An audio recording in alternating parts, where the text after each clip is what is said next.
Hello, what's up? This is going to be a short video about the propagation of plants, cuttings, using these used drink bottles and only using water without any medium or so. Is this a good idea at first? Yes, this is a really practical and environmentally friendly idea, but it is only a short-term solution. Only a temporary solution for the time of roughly a season or roughly several months or so. Um, Considering that a lot of plants can root in water and they can actually grow in standing water for long periods of time, like this willow plant here and this peppermint plant here.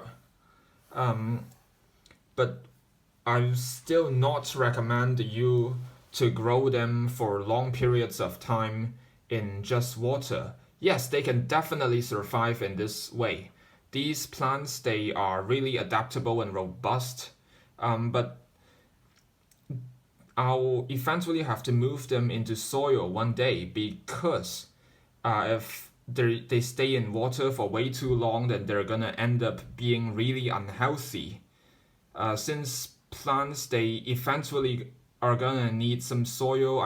They need soil nutrients to grow in a normal and healthy way. And that's pretty much all I have to talk about in this video, and thanks for watching.